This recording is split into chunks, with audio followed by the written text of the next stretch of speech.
datang di podcast Himago.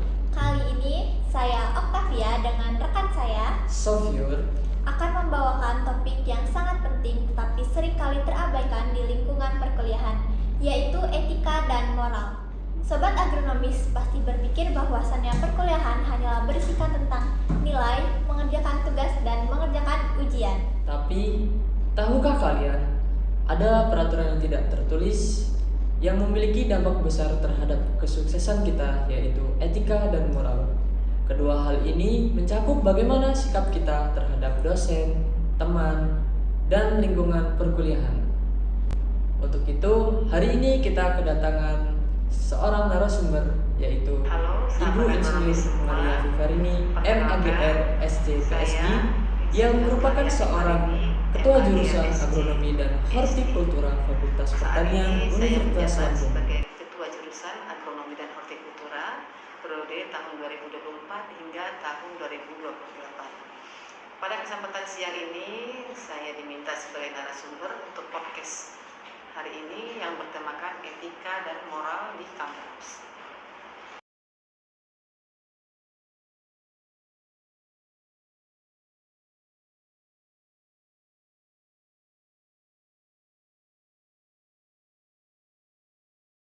Sebelum kita mulai, mungkin Ibu Maria bisa menjelaskan secara singkat apa itu etika dan moral dalam konteks perkuliahan. Oke ya, secara mendasar dulu ya, kita lihat bahwa etika itu adalah aturan ya yang mengatur bagaimana manusia itu hidup bermasyarakat, hidup bersosial. Tentunya di kampus juga sama, kita di kampus kan juga tidak sendiri, kita hidup bersama warga sivitas akademika, maka di situ juga pasti ada aturan. Jadi aturan yang mendasar bagaimana pergaulan manusia di dalam masyarakat itu yang kita sebut dengan etika. Nah kuncinya kenapa perlu etika ya? Karena dengan etika ini kalau itu aturan dilanggar pasti akan ada yang kemudian merasa terzolimi atau ada yang dirugikan kalau etika itu dilanggar. Termasuk di dalam bidang akademik kita di kampus. Kalau kita melanggar etika yang ada di kampus, maka pasti ada yang kemudian dirugikan, ya. Nah, kalau pelanggaran ini kita bicara etika dan moral, kalau aturan yang dilanggar itu dampaknya tidak terlalu besar, itu masih masalah etika, ya. Contohnya dalam perkuliahan sudah ada jadwal kuliah, ini yang sederhana ya, jadwal kuliah. Mata kuliah A itu pukul 13 sampai 14.40, itu aturannya. Nah kemudian kalau ada yang datang terlambat, pasti itu datang terlambat akan mengganggu kelas. Itu termasuk masalah etika, karena pasti ada yang terganggu. Nah yang terganggu siapa? Yang sudah ada di kelas, pasti, dan dosen yang mengajar juga pasti akan terganggu. Nah itu akan masuk kategori etika, tapi dampaknya mungkin nggak terlalu berat. Tapi kalau masalah aturan yang lain yang terlalu berat, misalkan mahasiswa mencontek, itu kan juga ada aturan di dalam dunia kampus bahwa tidak boleh mencontek. Nah itu mencontek itu dampaknya sangat besar karena itu menyangkut integritas ya. Kita memberikan nilai sudah tidak sesuai dengan kompetensi yang sebenarnya. Ini menyangkut moral. Jadi kalau dampak dari suatu aturan yang dilanggar itu besar, kita katakan itu moral. Jadi orang melanggar etika, aturan yang berdampak besar kita katakan tidak bermoral. Kalau yang dilanggar etika dikatakan tidak etis. Jadi lebih kurang seperti itu. Jadi aturan di masyarakat itu hanya tidak tertulis, ada yang tertulis juga.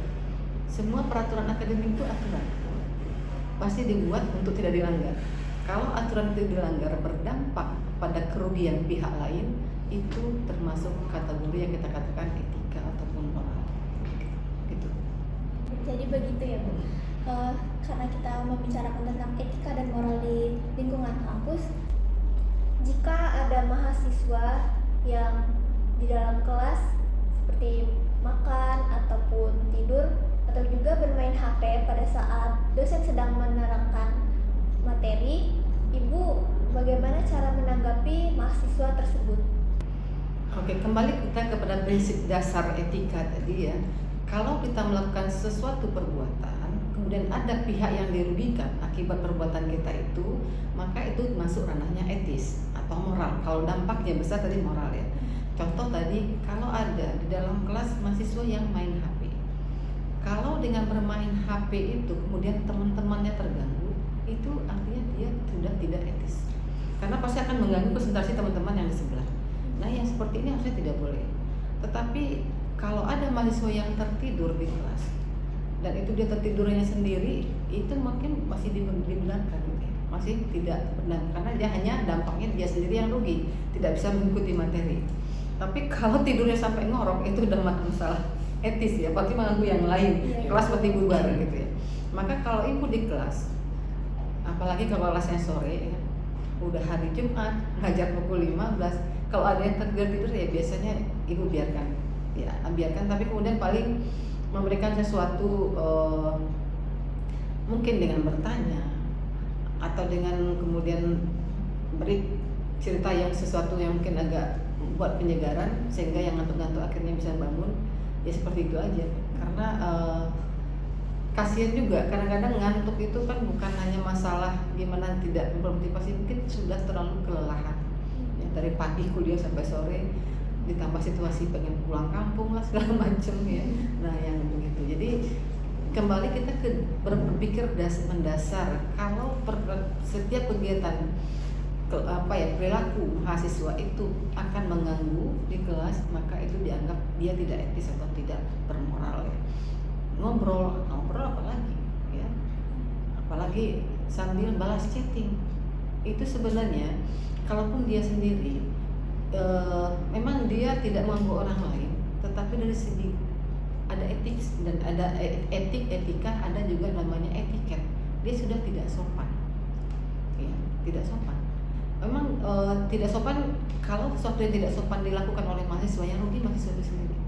Chatting memang orangnya nggak terganggu, tapi dia tidak sopan, yang rugi di sini. Kenapa? Tidak fokus dalam kuliah. Siapa yang rugi? Rugi dosen tidak, mahasiswa itu rugi sebenarnya. Tapi kadang-kadang kan kalian mahasiswa itu nggak sadar perilaku dia itu merugikan dia sendiri atau orang lain. Ya begitu. Mudah-mudahan bisa dipahami ya. Iya, bisa Bu. Baik Bu, lalu bagaimana cara menyikapi dosen yang sulit ditemui atau sulit dihubungi? Nah ini kan kembali ya, mahasiswa itu namanya mahasiswa yang memerlukan dosen, ya bukan dosen memerlukan mahasiswa. Itu harus prinsip mendasar yang harus dipegang oleh mahasiswa dulu. Karena kenyataan sekarang sering ibu melihat mahasiswa itu lebih sibuk daripada dosen, sehingga kalau ingin bertemu itu seolah mahasiswa yang menentukan waktunya untuk bertemu. Sering kan begitu, chat dosen, kemudian mengatakan kapan bisa bertemu, dibalas dosen tapi dia lagi sibuk nggak bisa. Nah hal-hal seperti ini harus dihindari ya. Nah jadi bagaimana mahasiswa untuk berkomunikasi dengan dosen, kalian harus memiliki mempelajari karakter masing-masing dosen, karena setiap dosen berbeda-beda.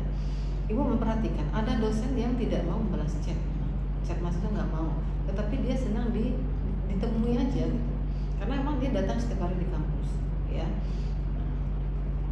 Kemudian juga perhatikan kalau dia ditemui itu bagaimana. Setiap dosen itu pasti ingin memfasilitasi mahasiswa, cuman cara-cara dosen berbeda-beda. Nah, itu yang perlu dipahami oleh mahasiswa.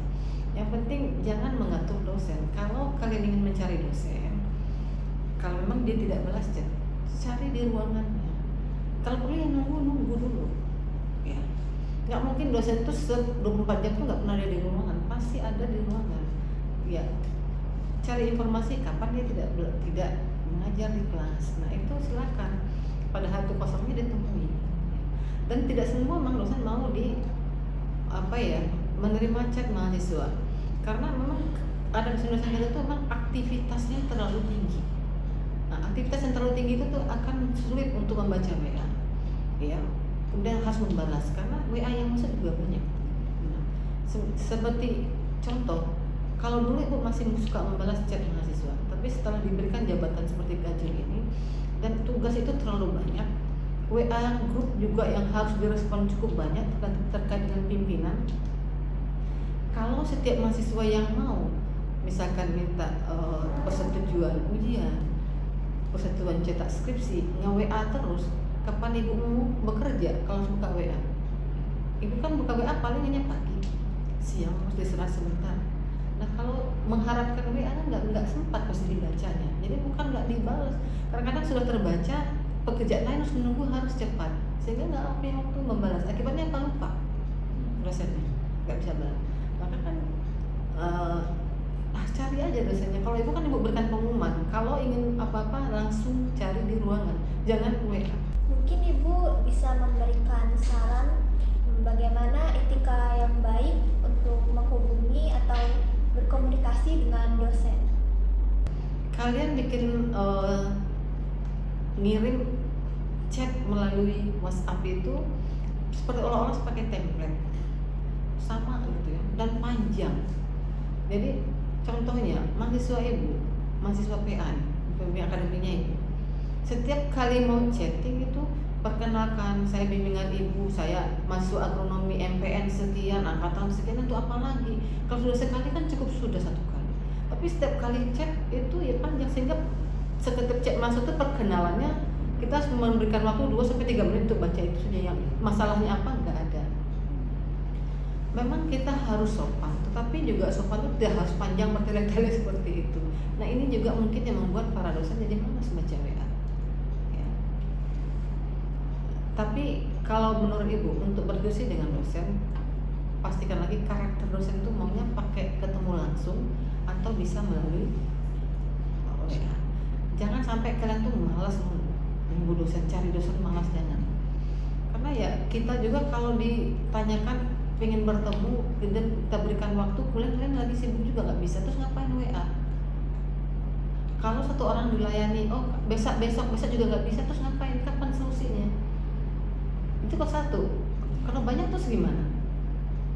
Nggak ada kan solusinya. Makanya akan lebih baik pas dia kosong datang aja. Kalian kosong, cari dosen, pas dia kosong pasti ketemu. Tapi kalau chat dulu, kapan bisa ketemu, waktunya kapan, kan susah mencocokkan waktunya. Nah, makanya mahasiswa yang harus nyari dosen, harusnya itu, karena itu yang lebih perlu. Ya, nah itu saran ibu seperti itu. Jadi kalau dosen susah ditemui atau nggak balas chat, jadi lihat dulu situasi seperti apa. Ya, datang jumpa pertama kali di situ berdiskusi, kalau selanjutnya kan ingin ketemu apa, gimana ya baiknya Pak, kan bisa begitu. Iya betul. Nah begitu kan jadi enak, sudah ada komitmen. Baik, mungkin ibu dapat memberikan saran kepada kami bagaimana cara beretika yang baik di lingkungan perkuliahan. Ya, tempatilah di tempat yang seharusnya. Jangan buang sampah, hal sederhana. Jangan ribut saat masuk kelas atau keluar ruang kelas. Itu menurut kalian mungkin bukan masalah etika, tapi itu kan mengganggu aktivitas akademik di kampus kita.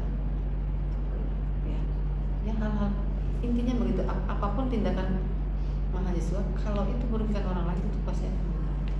Dengan menjalankan etika dan moral di lingkungan perkuliahan, sebenarnya kita sedang membentuk diri menjadi individu yang lebih bertanggung jawab di masa depan.